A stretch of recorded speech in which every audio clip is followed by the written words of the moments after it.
Gerakan Sehat untuk Rakyat Indonesia menolak dengan tegas pelepasan ribuan nyamuk Aedes aegypti yang telah disuntik dengan bakteri Wolbachia di Jakarta Barat pada awal Desember tahun 2023. Penolakan itu disampaikan dalam konferensi pers bertajuk Salus Populi Suprema Lex Estu, tolak penyebaran nyamuk berwolbachia yang diselenggarakan di kawasan Ciputat, Tangerang Selatan, Banten, pada Sabtu, tanggal 26 November tahun 2023.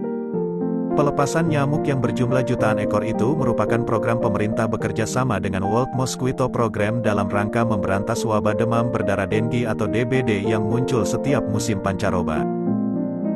Pemerintah melalui Kementerian Kesehatan mengklaim, bakteri Wolbachia yang disuntikkan ke nyamuk Aedes aegypti yang merupakan nyamuk penyebab DBD, dapat membunuh nyamuk tersebut. Namun, dalam konferensi pers tersebut ilmuwan Kunwardana Abiyoto dan epidemiolog Tifauzia Tias Suma, yang hadir sebagai 2 dari 4 narasumber, menjelaskan betapa mengerikannya dampak dari nyamuk yang pengembangbiakannya melalui proses rekayasa genetik itu. 2 narasumber yang lain adalah Komjen Pol Dharma Pongrekun, dan Ketua Presidium Forum Negarawan Eko Sriyanto Galgendu. Assalamualaikum warahmatullahi wabarakatuh. Saya Dr. Tifauzia Tias Suma MSc, bergabung bersama Gerakan Sehat untuk Rakyat Indonesia. Saya terpanggil karena saya juga memiliki background sebagai seorang clinical epidemiologist. Artinya saya memiliki kapasitas untuk memberikan opini dan expert saya dalam soal nyamuk Wolbachia ini. Saya akan memberikan tambahan pemahaman tentang nyamuk Wolbachia ini yang sudah saya tulis di dalam lembaran press conference yang barangkali sebagian dari teman-teman jurnalis yang hadir sudah menerima, dan saya akan memberikan penjelasan yang lebih mendalam lagi. Mohon agar teman-teman memperhatikan karena statement saya ini sangat penting supaya memberikan informasi yang jelas, karena seringkali para peneliti atau masyarakat yang kontra terhadap pelaksanaan proyek penelitian nyamuk Wolbachia ini dianggap sebagai penyebar hoax, sebagai pengikut teori konspirasi. Itu sama sekali tidak benar. Pengetahuan apapun, termasuk terkait dengan kesehatan, itu sudah menjadi domain semua orang. Semua orang cerdas dengan pengetahuannya, dengan kapasitasnya, apalagi dengan teknologi informasi yang demikian luas. Bahkan mungkin sebagian dari masyarakat, sebagian dari manusia yang memiliki kecerdasan yang tinggi bisa memahami konteks dari penelitian nyamuk Wolbachia ini jauh melampaui pengetahuan yang diperoleh oleh seorang dokter yang tidak menambah pengetahuannya. Jadi, mudah-mudahan teman-teman bisa mengikuti saya dengan sejelas-jelasnya. Pertama, penyebaran jutaan nyamuk ini sudah dan sedang serta akan dilaksanakan di beberapa daerah di Indonesia. Ini adalah proyek penelitian, Bapak dan Ibu, bukan sebuah implementasi. Artinya, sebuah proyek penelitian itu seharusnya juga mengedepankan meninggikan human right atau hak manusia, dalam hal ini adalah masyarakat yang akan menjadi site, menjadi tempat untuk dilakukannya penelitian ini. Masyarakat yang nanti akan menerima jutaan nyamuk, jutaan telur yang akan disebarkan harus tahu persis.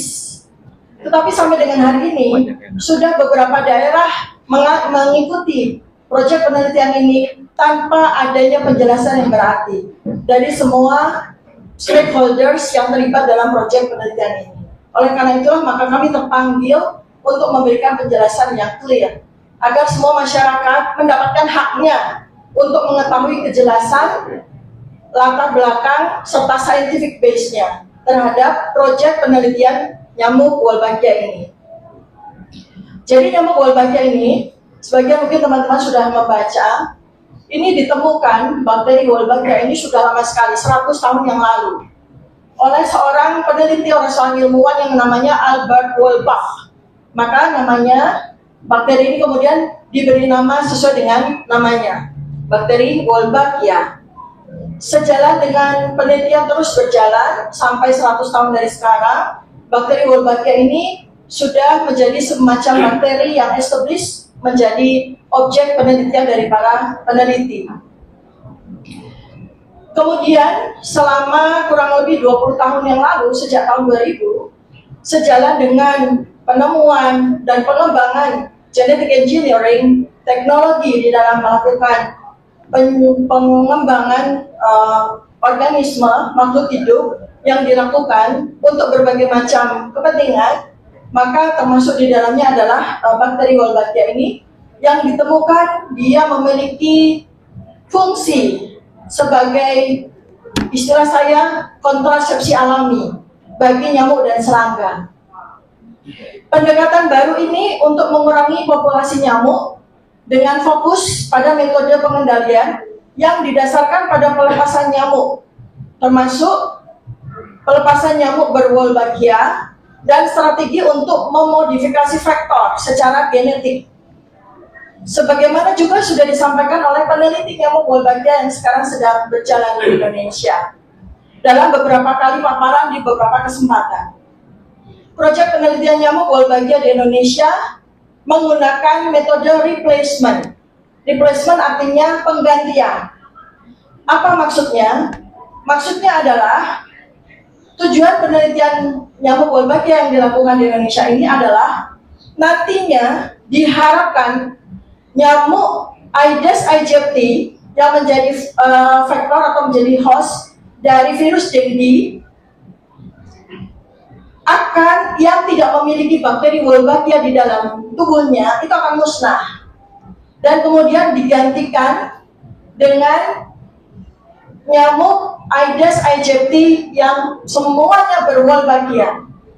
Artinya pengaturan sejumlah kurang lebih 50% nyamuk Aedes aegypti tanpa Wolbachia dan 50% nyamuk Aedes aegypti dengan Wolbachia itu adalah mekanisme Tuhan Yang Maha Kuasa sendiri dalam melakukan penyeimbangan populasi secara alami sesuai dengan sunatullah, sesuai dengan hukum Allah. Namun demikian, bukti ilmiah atas dampak dari metode replacement yang bertujuan pemusnahan organisme alami ini, baik dampak interkoneksi triangulasi genetika antara nyamuk, virus dengue, dan manusia yang terlibat, serta dampak ekologinya apabila nyamuk Aedes aegypti alami itu dimusnahkan, masih belum bisa dibuktikan aman atau tidaknya dalam waktu singkat. Metode replacement ini, supaya Bapak dan Ibu semua ketahui, menggunakan cara introgresi transian Wolbachia ke dalam populasi nyamuk Aedes aegypti. Introgresi didefinisikan sebagai integrasi materi genetik yang stabil dari satu spesies ke spesies yang lain melalui persilangan balik yang berulang-ulang. Jadi di sini bahwa pernyataan bahwa proyek penelitian nyamuk Wolbachia ini tidak menggunakan rekayasa genetik sama sekali tidak benar. Karena ketika genetic engineering itu sudah jamak dilakukan dalam berbagai penelitian yang menggunakan organisme selama 20 tahun ini, maka di tahun 2023 tiba-tiba ada sebuah penelitian yang menggunakan metode tradisional itu tidak masuk dalam common sense, tidak masuk akal. Pasti ada genetic engineering yang digunakan. Dalam hal ini, bakteri Wolbachia, materi genetikanya telah dimodifikasi dan diinjeksikan kepada telur nyamuk, kepada nyamuk dewasa jantan dengan menggunakan micro injection. Embrio dari bakteri Wolbachia jantan yang dimodifikasi dengan suntikan micro injection itu akan kemudian membawa semua nyamuk yang diproduksi itu akan memiliki bakteri Wolbachia di dalam tubuhnya. Di dalam tubuhnya itu di mana? Di dalam intraselnya. Di dalam intraselnya. Ini yang harus diketahui oleh masyarakat.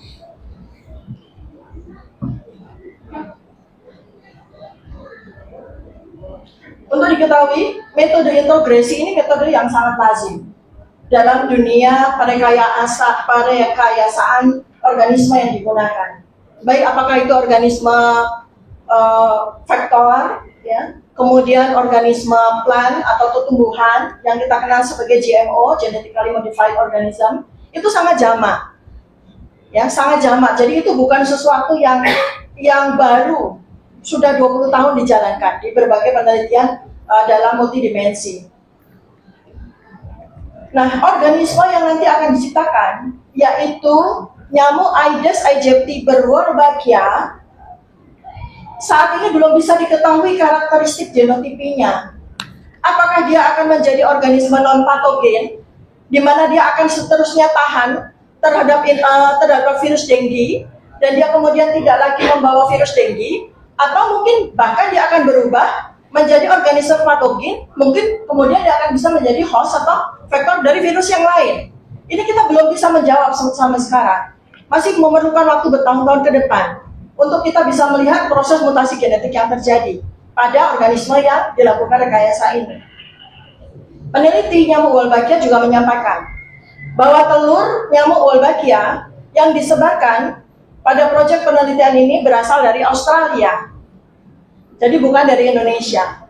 Dengan demikian, maka proyek penelitian ini melakukan material transfer antara organisme yang dikembangkan di luar Indonesia, kemudian dilepaskan untuk didomestikasi di Indonesia. Metode genetic engineering ini amat sangat banyak variasinya, dan beberapa publikasi secara evidence based Anda juga bisa lihat di dalam kertas konferensi pers sudah saya sampaikan. Anda bisa melihat main source-nya ya, atau referensi utamanya, sehingga saya tidak dianggap hoax. Saya menggunakan referensi berbasis evidence based medicine, berbasis bukti ilmiah yang menjadi pegangan penting bagi dunia kesehatan.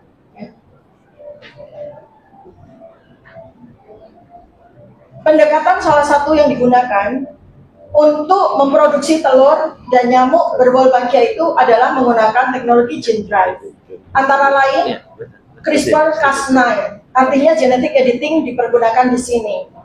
Nah, maka akan ada gen yang menjadi kompensasi, teman-teman, bagi gen yang diedit, di mana kita tidak akan pernah tahu bagaimana nanti mekanismenya atau perjalanan genetika ke depannya terhadap gen yang diedit tersebut.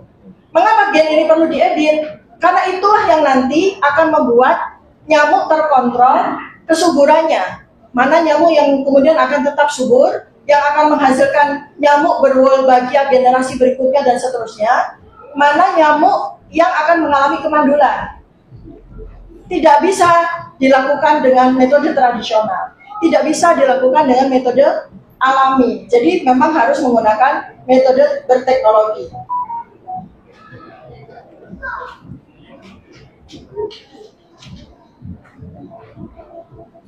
Teknologi yang digunakan bagaimana membuat seekor nyamuk ya kemudian akan mengalami kelebihan kesuburan sehingga dia kemudian akan bisa memproduksi embrio-embrio atau janin-janin nyamuk yang berwolbachia yang nanti diharapkan akan menggantikan nyamuk-nyamuk yang tidak berwolbachia.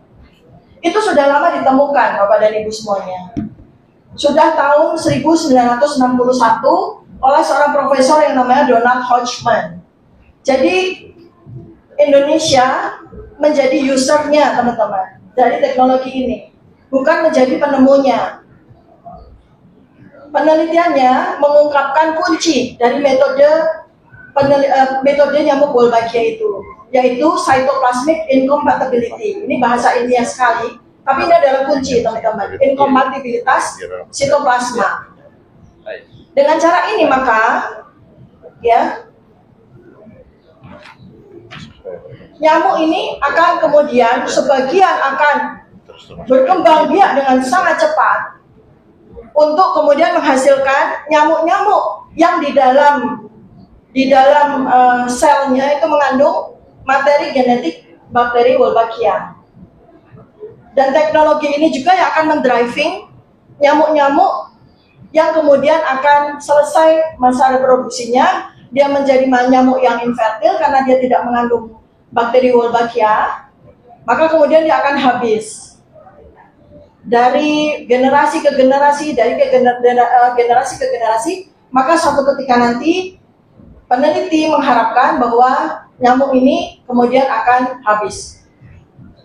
Wolbachia ini memberikan keuntungan, ya, tapi juga sekaligus kerugian dalam kelangsungan hidup dan reproduksi nyamuk itu sendiri.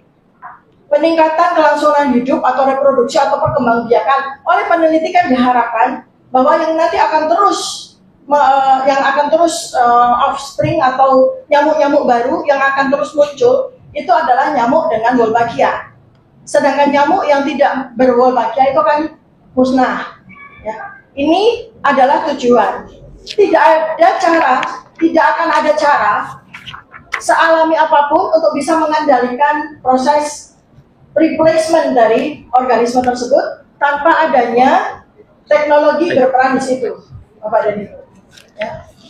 Dan inilah yang diperlukan dari kita semua, masyarakat, penjelasan sejelas-jelasnya tentang teknologi seperti apa yang digunakan oleh proyek penelitian nyamuk Wolbachia. Karena dengan penjelasan yang sejelas-jelasnya sampai dengan hari ini tidak pernah terjadi. Karena selama ini masyarakat hanya diberikan penjelasan dari satu sisi saja. Sementara penjelasan-penjelasan yang memberikan pemahaman yang lebih komprehensif dan yang lebih lengkap tidak pernah diberikan kesempatan. Maka di sini kami juga mengimbau, kami juga menginginkan agar lembaga-lembaga, institusi, baik pemerintah maupun private memberikan kesempatan kepada para peneliti, kepada para ilmuwan, kepada para pemerhati, kepada masyarakat yang cerdas untuk bisa berdialog dengan peneliti penanggung jawab dari proyek penelitian nyamuk Wolbachia secara terbuka, sehingga kita bisa melihat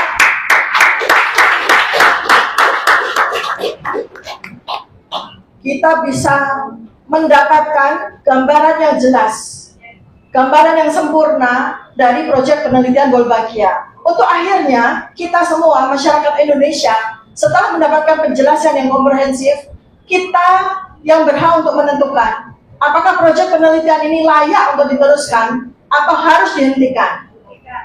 Ya, jadi ini yang sangat diperlukan bagi kita semua. Itu hak asasi. Itu adalah hak bagi kita untuk mendapatkan penjelasan sejelas-jelasnya. Nyamuk Wolbachia ini nantinya sesuai dengan teori yang dimiliki oleh para peneliti itu akan berinteraksi dengan organisme yang lain, dengan serangga yang lain, dengan nyamuk-nyamuk yang lain yang di Indonesia ini jumlahnya ada 400 spesies nyamuk. Bagaimana kita bisa memastikan bahwa nyamuk berteknologi ini yang sudah direkayasa kelahirannya menjadi nyamuk Aedes aegypti Wolbachia dan tidak ada satupun diharapkan nanti ada nyamuk Aedes aegypti non Wolbachia itu interaksinya secara alamiah dengan serangga yang lain. Ini jelas sangat memerlukan kajian-kajian baik dari sisi klinis, baik dari sisi epidemiologis, entomologis maupun ekologis. Kami semua bekerja sama dengan para ilmuwan, bekerja sama dengan para orang-orang cerdas, bahkan di luar negeri. Kami berhubungan secara sangat intensif dengan mereka. Kami mengamati proyek penelitian Wolbachia ini tidak saja hanya yang ada di Indonesia, tapi juga yang ada di beberapa negara. Dan beberapa negara sudah menyampaikan excess possibility negative impact-nya yang harus juga dicermati terhadap proyek penelitian Wolbachia yang dilaksanakan di Indonesia.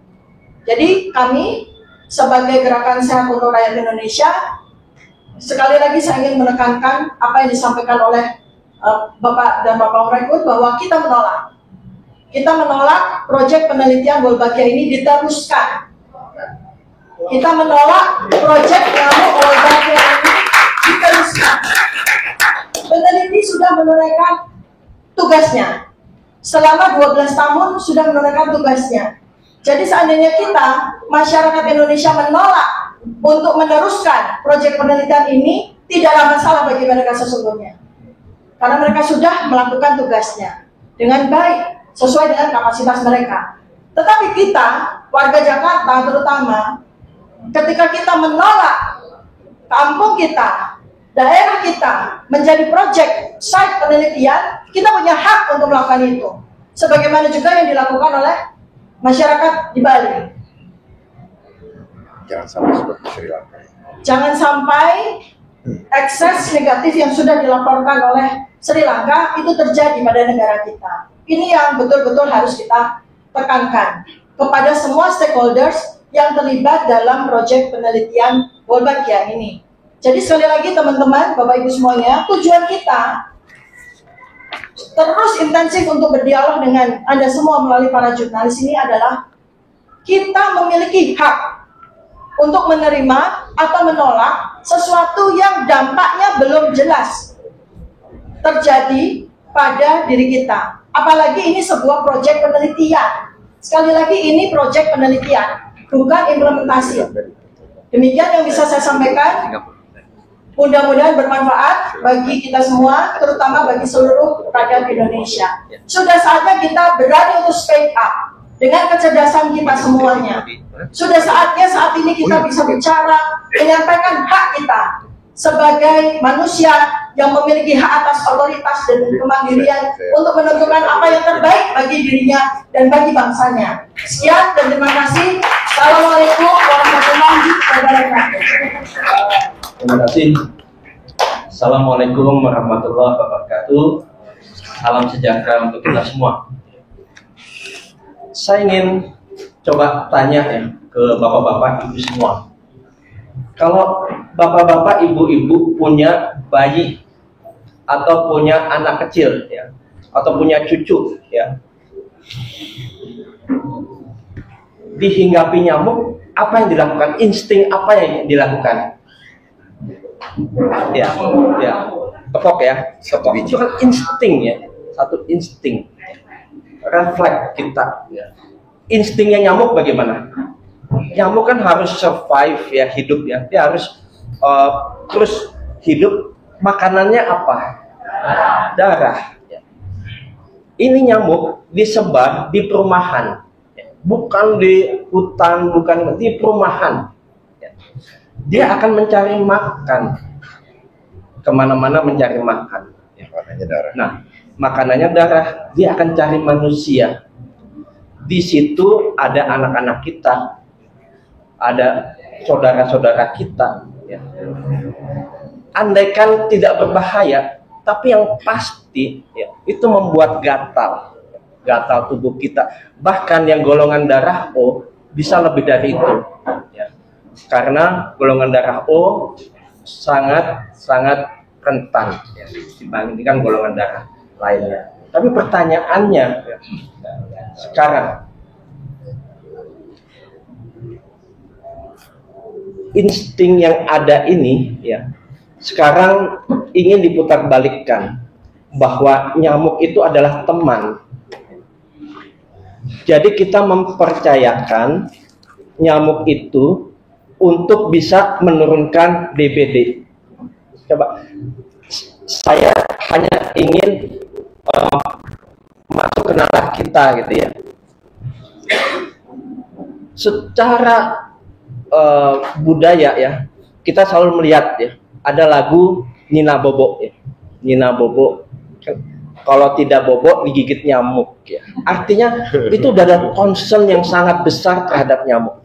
Cicak-cicak di dinding ya. Diam rayap ya, hap, lalu ditangkap ya. Jadi secara insting kita ya, bahwa nyamuk ini harus dihindari. Dan sekarang nyamuk disebar ya. Nah, sekarang kita analogikan lagi. Aedes aegypti yang disebar itu Aedes aegypti yang berwolbachia. Jadi ada Aedes aegypti-nya. Ini kan nyamuk pembunuh ya. Ada DBD di sana, demam berdarah atau denggi. Nah, sekarang kalau kita lihat, kalau kita hilangkan nyamuknya, ini ada pembunuh-pembunuh. Ya. Dan untuk melawan pembunuh-pembunuh ini, ya, disebarkan pembunuh yang sangat banyak. Ya. Coba nalar kita itu disebarkan pembunuh yang ini untuk mengalahkan pembunuh ini. Nyamuk ya, yang tadi dijelaskan untuk memasukkan Wolbachia itu pasti ada error. Di dunia ini ada nggak yang nggak ada error? Ada kesalahan-kesalahan. Di dalam penelitian ada kesalahan-kesalahan. Ya. Kita percaya kepada pembunuh-pembunuh. Bisa jadi ada kesalahan. Nah, bayangkan ya, kalau terjadi kesalahan dan ini menjadi bumerang bagi kita, bagaimana? Yang disebar berapa? Sekarang kita hitung jumlah ya, jumlah yang disebar. Waktu itu kalau jadi ya di Bali 240 juta. ya, kita hitung penduduk di kota Denpasar dan Kabupaten Buleleng hanya 1 juta. Jadi fase pertama disebar. Yang disebar itu 240 juta. Satu orang menghadapi 240 nyamuk. Coba kita nalar aja ya, satu orang 240 nyamuk, belum nyamuk-nyamuk yang existing, ya. yang ada, ya. Dan tadi disebar di perumahan. Ya. Nyamuk ini kan bertelur terus, ya. Sekali bertelur berapa? 100 telur. Coba kita kali, itu pengalinya 100, ya. 100 lagi, nanti 100 lagi, 100 lagi. Kita menghadapi gigitan nyamuk yang sangat banyak. Aneh, disebar, kemudian kita diminta juga untuk misalnya 3M atau 5M misalnya. Ya. Aneh, ini disebar, kita membersihkan ini, ini disebar kok. Gak masuk akal. Di mana logika waras kita? Ya. Ini saya belum ngomong ke yang lain ya, bahaya yang lain. Oke, sekarang yang kedua. Bapak-bapak, ibu-ibu tahu mengenai Wolbachia sejak kapan? Baru sejak kita menyampaikan ini. Padahal proyek ini sudah dilakukan sudah lama. Ya. Diam-diam. Ya. Tidak transparan. Ya. Padahal ya. Di ini, jadi nyamuk-nyamuk, telur nyamuk itu diserahkan dari puskesmas setempat ke rumah-rumah penduduk, kemudian rumah penduduk nanti yang menyebarkan di sana. Coba bayangkan ya, sekian banyak orang nggak tahu. Sekarang kalau terjadi masalah, siapa yang menjadi korban? Ya, siapa yang bertanggung jawab katanya? Ada nggak regulasi saat ini yang mengatakan bahwa saya bertanggung jawab terhadap penyebaran nyamuk ini kalau dia bermasalah? Ada nggak? Apakah peneliti yang ada di Jogja itu? Apakah perguruan tingginya? Apakah WMP? Apa siapa? Ini adalah suatu tidak transparan ya, kepada masyarakat. Karena masyarakat nanti yang menjadi korban. Kemudian ya, yang berikutnya ya, masalah transparansi ini ya, harusnya ya masyarakat itu ditanya ya, mau nggak ini disebar ya. Ini kan hak asasi bapak-bapak ibu semua ya. Kalau saya nggak mau ya jangan disebar dong ya. Kan nanti akibatnya di kita juga. Jadi ada hak asasi manusia di sana yang tidak dihormati. Ya. Nah, sejak dilakukannya pilot project ini, saya tanya ke banyak orang, banyak yang nggak tahu. Artinya ada masalah terhadap sosialisasi dari penyebaran nyamuk ini.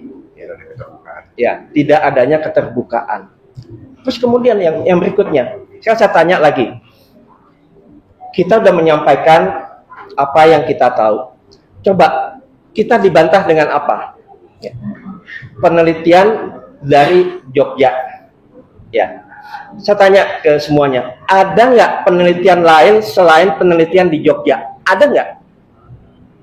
Selalu yang disebutkan 77%, 86%, selalu itu ada nggak di tempat lain? Sekarang saya tanya, itu kan di Jogja. Kita mau disebar di Jakarta, Bandung. Semarang, Bandung, Kupang, dia di kota-kota, ini kota. Ya. Pertanyaannya, apakah nyamuknya sama di Jogja dengan di Jakarta? Apakah karakter orangnya sama di Jogja dengan di Jakarta? Apakah kondisi geografisnya sama di Jogja dengan di Jakarta? Kan nggak ada studi yang mempelajari itu. Ini kok kayak grusu-grusu, kayak apa buru-buru untuk menyebarkan ini. Coba lihat menyebarkannya di waktu pemilu, di waktu saat-saat kita konsentrasi ke pemilihan presiden dan lain. Orang nggak konsentrasi ke sini. Tiba-tiba nanti pada saat pemilihan baru terjadi ledakan jutaan nyamuk seperti yang ada di Sri Lanka. Sekarang coba perhatikan, ya. Tadi tidak ada ya. Coba sekarang perhatikan. Yang disampaikan semuanya selalu baik-baik. Ada nggak yang disampaikan? Saya kalau beli bolpen atau beli mobil, ya. Coba Bapak Ibu beli mobil, ya. Pasti dikasih tahu ini kelebihannya, ini kekurangannya. Ada nggak suatu produk yang nggak ada kelemahannya? Beli apa aja, beli motor, oh ini kelebihannya, ini kelemahannya. Sekarang saya tanya, ada nggak dia menjelaskan kekurangannya? Coba searching, ya. Dia selalu menyebutkan Wolbachia tidak bahaya. Kita sebagai orang yang berpendidikan, ya, kita bisa searching dengan sederhana. Bahaya penyebaran nyamuk Wolbachia itu keluar semua. Yang pertama di Sri Lanka. Di Sri Lanka disebar tahun 2018. Saat ini jumlah kasus DBD, ya, jumlah kasus DBD itu 3 kali lebih besar. Sekarang di sana tidak terkendali sama sekali.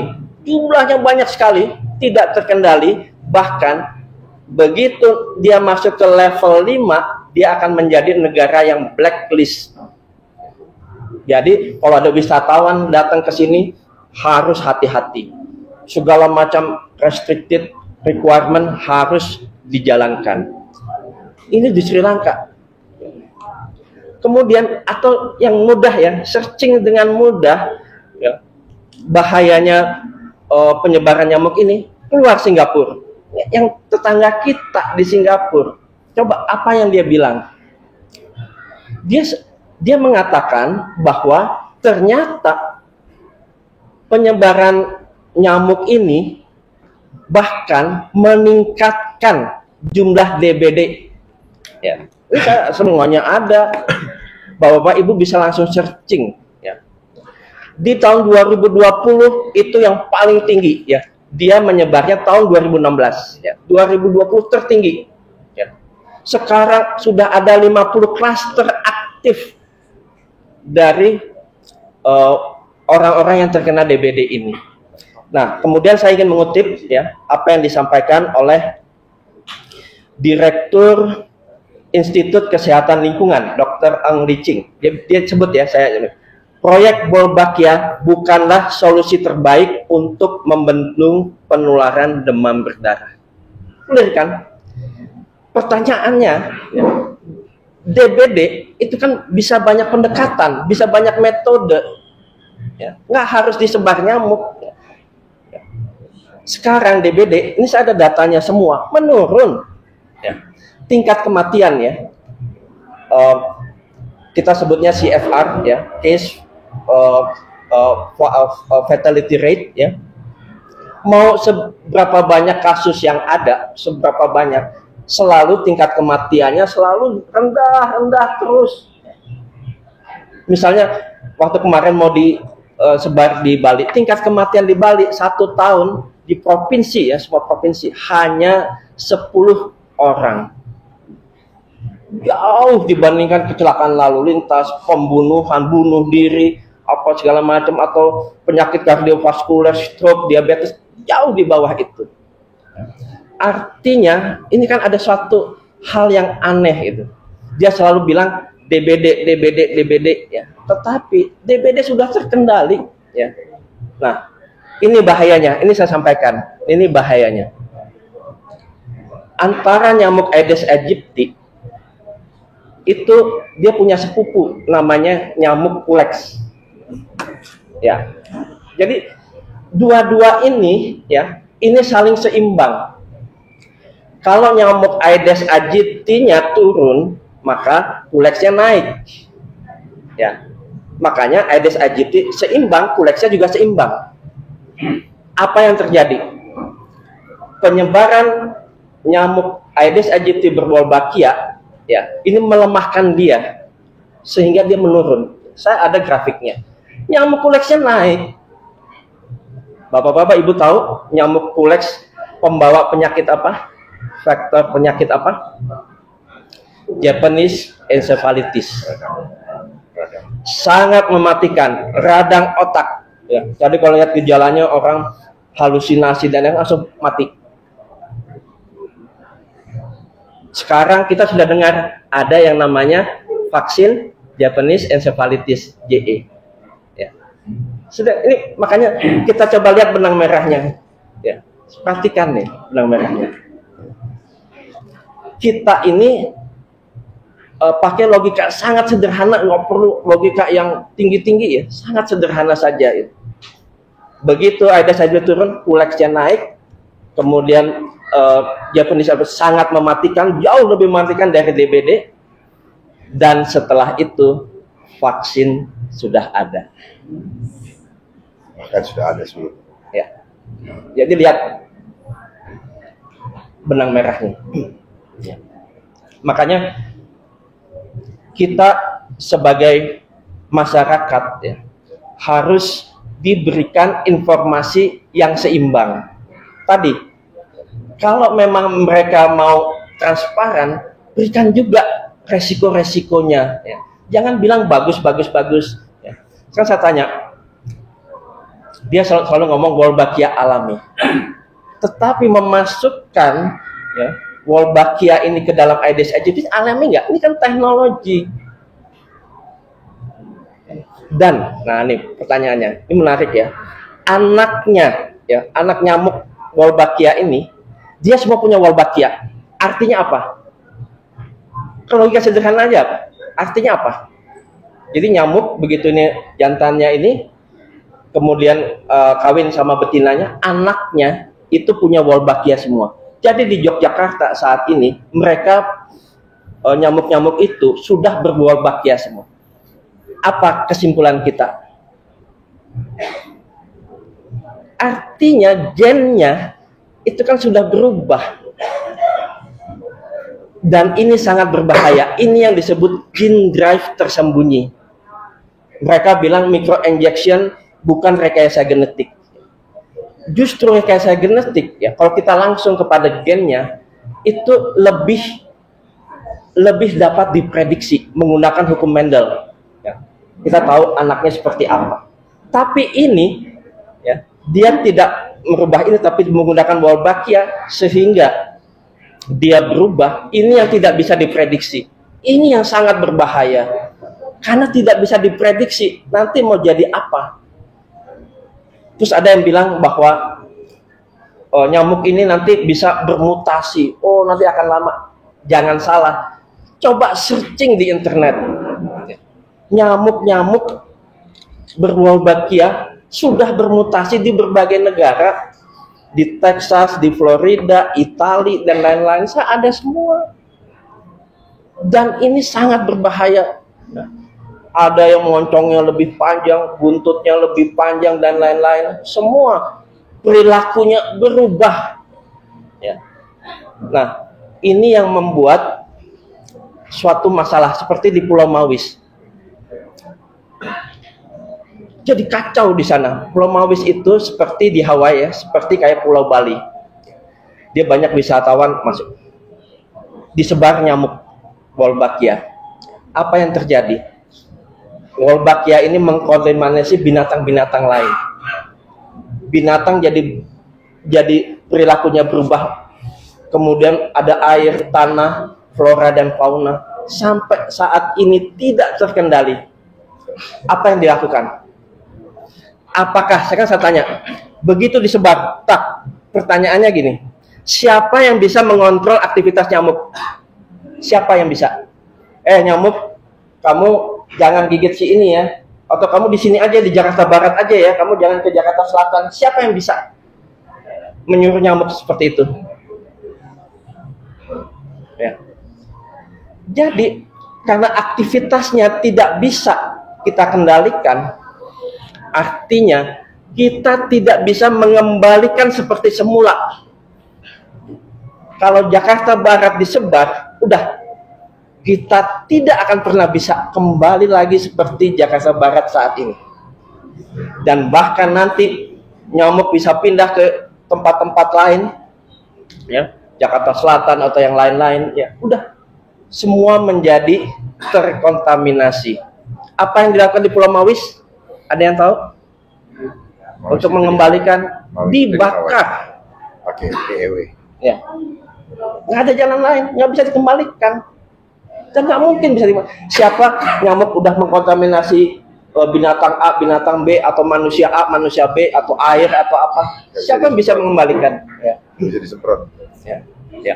Tadi resistensi dan lain-lain. Ya. Nah, ini baru dari masalah kesehatan dan ekologi. Saya ingin menyampaikan banyak hal sebetulnya. Satu waktu ya. Oke. Sekarang saya ngomong mengenai ketahanan dan pertahanan nasional. Ya. Dulu waktu perang Vietnam sama perang di Kuba, saya ada laporan CIA. Apa yang digunakan untuk melumpuhkan orang-orang pada saat perang itu? Apa yang digunakan? Nyamuk disebar. Dan nyamuk apa yang disebar? Nyamuk Aedes aegypti. Kenapa Aedes aegypti? Karena nyamuk Aedes aegypti resisten terhadap insektisida. Dan terbukti berhasil. Semua ada catatannya. Ya. Artinya, ya, ini ada suatu hal yang sangat penting bagi pertahanan dan ketahanan bangsa. Yang kedua, perang masa depan menggunakan apa? Semua sudah sepakat. Perang masa depan menggunakan apa? Menggunakan bioteknologi. Di situ ada yang kita sebut bioweapon. Ya. Jadi perang, ya, kalau dulu kan dengan senjata, ya. Kemudian ada perang melalui ekonomi, ya, hutang dan lain-lain. Ini nanti perang menggunakan kesehatan. Jadi dengan kesehatan tak negara bisa hancur atau runtuh karena kesehatan. Jadi dulu trennya memang seperti itu. Ya, COVID kemarin siapa yang trauma? Siapa yang menjadi korban dari COVID kemarin? Ada yang meninggal nggak, saudara-saudara kita? Banyak. Kita nggak mau kayak COVID kemarin lagi. Ya. Kita harus jaga ini. Nah, sudah dikatakan bahwa tadi bioweapon, dan yang paling efektif bioweapon itu adalah nyamuk.